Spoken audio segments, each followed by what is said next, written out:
Hello, you amazing leaders. Welcome to tonight's Shine Call. I am so excited to introduce tonight's guest speaker, Larry Sweeney. Larry Sweeney is the proud husband of NSC Don Otten-Sweeney and the father of senior Cadillac sales director Otten-Sweeney. Larry is a strength and conditioning specialist and the owner-operator of Jake's House of Iron, a physical training facility designed to enhance the performance of the human body. While on a football scholarship at the University of Michigan, Larry started 48 consecutive games for the legendary coach Bo Schembelcher, and I might have said that wrong, Larry, sorry, and was a two-time Big Ten champion and a Rose Bowl champion. After graduation, he became a federal law enforcement officer with the Department of Justice for 10 years until his wife's success with the Mary Kay Cosmetics business allowed him to retire early to become a full-time husband, father, and business owner. Larry has 400 clients that he trains at his facility in Canton, Michigan, where he and Dawn and their two grown children, Jake, who's 24, and Alden, who is 22, have resided for the past 18 years. Tonight, he will share with us a teaching on the iceberg illusion that he recently taught at Dawn's annual Get Your Gear in Gear. So y'all, please get excited, get ready to take a ton of notes, and please welcome Larry Sweeney. You're on, Larry. All right. Thanks for the great introduction. So while my wife and my two adult children are out at, I guess, a party at Universal Studios tonight in Los Angeles, where it's nice and warm, I assume, I'm here in Dawn's office, and it's about 8 degrees outside, and the wind chill's about 10 below zero, and it's snowing, and it's one of those days you ask yourself what I am doing living in the state of Michigan, and I actually moved back here from South Georgia, which it's almost been 20 years now. I don't know why I did that. But thank you so much for letting me come in and talk. It's a little late for me. I'm awake, though. I had some coffee earlier. I usually go to bed a little earlier than this, and I get up a lot earlier to train my clients.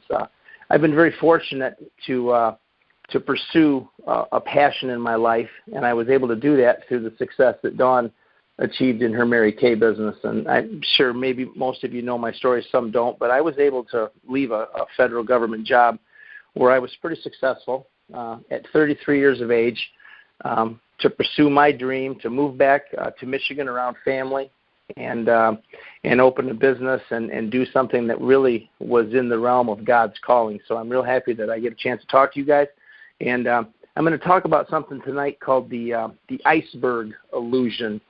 And I did Dawn's Get Your Year in Gear on Saturday, and of course we had AV, and we were in this big auditorium and everything. So I'm going to ask you to visualize right now, if you will, an iceberg, how it sets in the ocean. And I'm sure most of you know this. Some people do, but some people don't. Only 10% of an iceberg actually is above water. 90% of the iceberg is below. And we use this illusion, I call this the iceberg illusion, that talks about the success iceberg. And usually when you have a successful person, you usually maybe, if you're lucky, you may get to see about 10% of what they're really like, and 90% it kind of lies on the underneath. So if we were to have a picture of an iceberg floating in the ocean, kind of a side view, and it'd be 10% showing, and there'd be 90% under the surface of the water.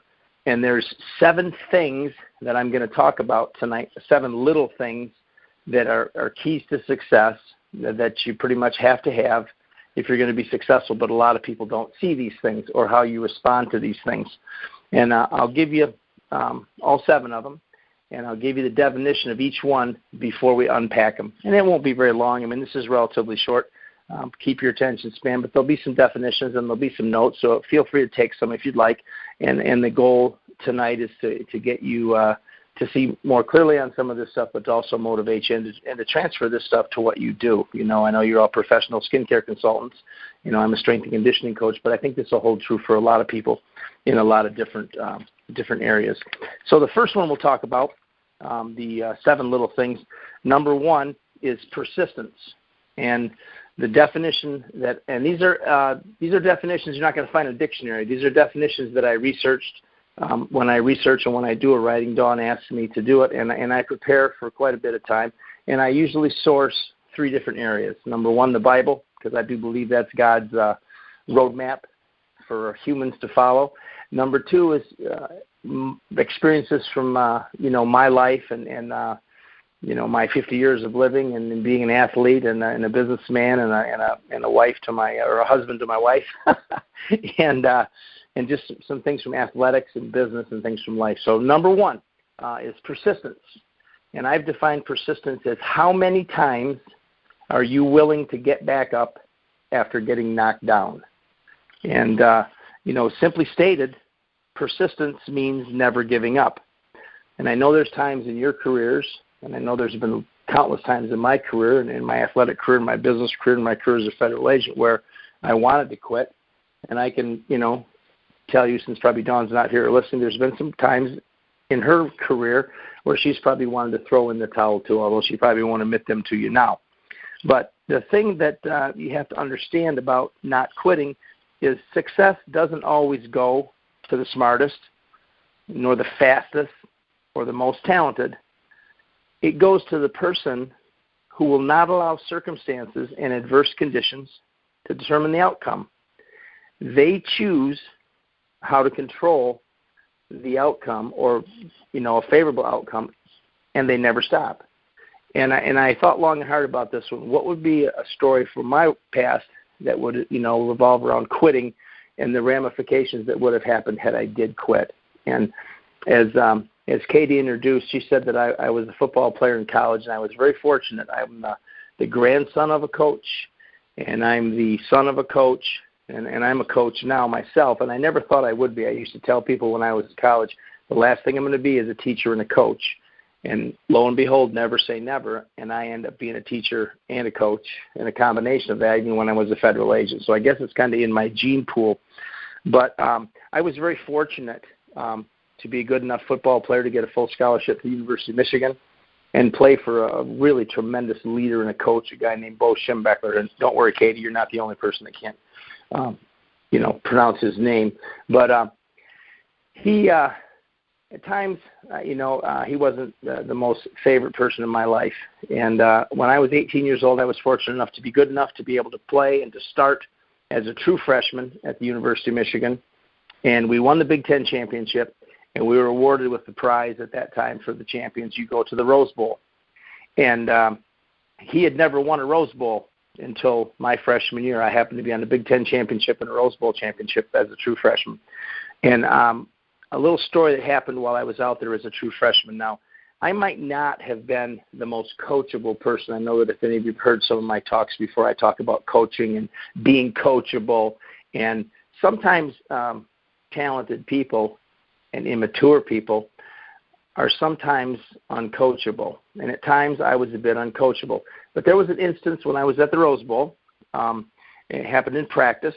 And I did something that Coach Schembechler did not like, and he chastised me severely for it in public. We had a huge practice open to the public, and it was basically a humiliating experience. It also happened to be the day that the entire team was going on a team trip to Disneyland is what it's called out in California.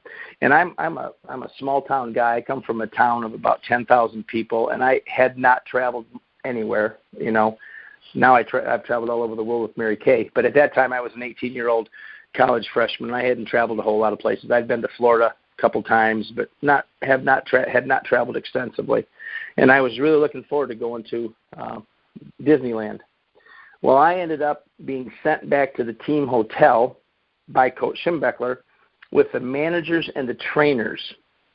Now, let me stop there and tell you that he wasn't the meanest guy in the world, but he's probably in the top 5. But I was slightly injured, too. And he didn't want, one of his reasons for sending me there was back to the hotel was because I was slightly injured. And he didn't want the media or the press or the other team to see that I was banged up because I was going to play in the game. So I was just absolutely a basket case. I was so upset I could barely hold back tears riding back to the hotel in the van with the managers and trainers. I was thoroughly humiliated. And I'd made up my mind on that trip back, I'm done. I am out of here. There is no way I'm putting up with this stuff. I'm a great player. I'm going to transfer. I'm going to go somewhere else. In essence, I was going to quit. And in my family, my grandmother, she passed away about 5 years ago. She was the great matriarch of our family.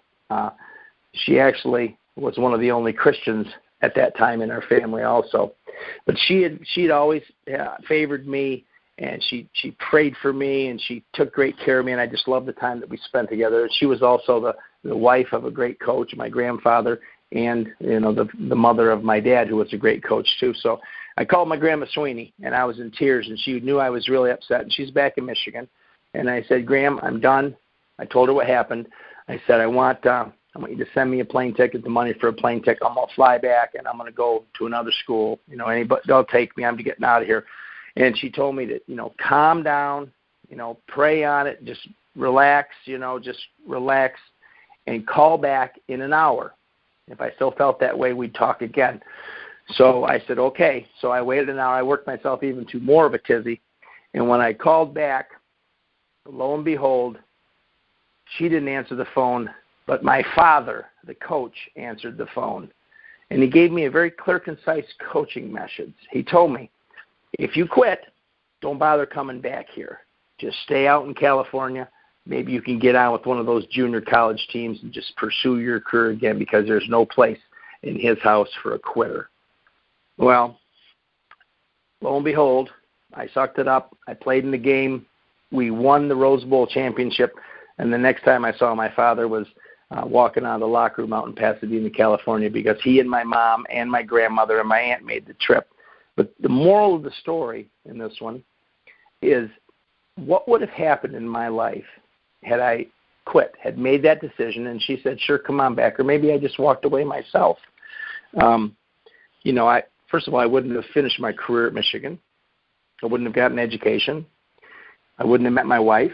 Had I not met my wife, I probably wouldn't be where I'm at today, and I certainly wouldn't probably be a follower of Jesus Christ at the time either, because the Mary Kay business and my wife are what finally led me down that long road. So I want to just emphasize about quitting, because we all want to do it. It's natural. Everybody wants to quit at some time, but don't.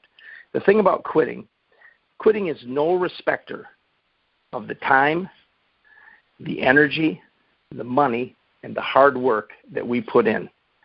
When you quit, and it's over. There's no coming back. So keep the faith, keep moving forward, and go ahead with persistence. All right, my second point is failure.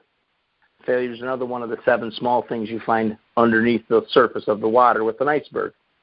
And I have the definition of failure as being unsuccessful at one task or goal. And I emphasize, it is a one-time event. Failure is a one-time event. It happens to everyone. And most times, your most successful people have failed numerous times. And they remember those times that they failed. So the object here is, you fail, and that's fine, but don't be defined by your failure. There is life after we fail. Now, I'll ask people this. There were 800 people at Dawn's deal, so I saw a lot of hands go up, myself included. But, how many of us out there have failed? I mean, I fail daily, but we've all failed. And you have to ask yourself, step back and figure out, how does that make you feel? To me, it makes me feel kind of weak, but I think that's good, because one of my favorite scriptures in the Bible says, for when I am weak, then I am strong. And I've always liked that, knowing that there's been times when I've been struggling, but know that I can always kind of climb back up onto God's lap, or dig into His Word, or listen to some good praise music and kind of get my wits back about me and get back in the game. And it's funny, I was looking at the scripture today, and I have an app on my phone called iDisciple, and it has devotions and quotes and things. And today's scripture is a real good one I want to share with you. It's from from Psalms 107, 28 and 29, and it talks about, when you're hurting, crying out. It says, then they cried out to the Lord in their trouble, and He brought them out of their distress. He stilled the storm to a whisper, and the waves of the seas were hushed. And I think that just is so powerful, because I think when we're weak, we're strong, and we have to look at failure as a temporary setback and a learning experience. What can you learn from failure? One of the things that I learned from athletics is when we played a game, the game was filmed. We even went as far when I was at Michigan, and they do this now, but back in 1980, in the early 80s, this was a big deal. They filmed practices and we reviewed the films of practice to be looking at effort and if you made a mistake. And if you made a mistake, how can you correct the mistake? How can you adapt to it? How can you improve, and how can you move on? So when I fail now at things, I look back and I say, okay, what did I do? What do I need to change? What can I learn from this? And more importantly, now which direction do I go to continue to move on? So that's the thing about failure. Number 3 is sacrifice. And we hear that a lot. The definition that I've written for sacrifice is a question, basically. What are you willing to do differently that will take time and energy to make effective change? And I'll say that again. My definition of sacrifice. What are you willing to do differently that will take time and energy to make effective change? And when we think about that definition, it certainly is different than the definition that most of us visualize when we talk about people making sacrifices.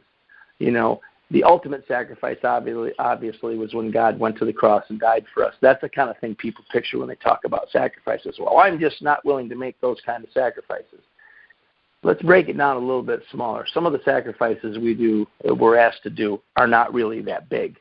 You know, one of the things, we're in a service business. If you're a professional skincare consultant, it doesn't matter what level you're at. I think one of the things we all need to focus on, and this isn't me preaching to you folks, but it's for me too when I say this. Sometimes when I teach, I'm teaching to myself. But what I like to focus on in my business, and I think it's a good thing to focus on in your business, is putting the needs of the customer before you. We always talk about serving and having that mentality, but that's something that's very, very necessary to be successful. And I call this an outward focus. I try to make, I heard a great thing, one of Mary Kay's quotes in her success was, she said that treat everybody as if they had a sign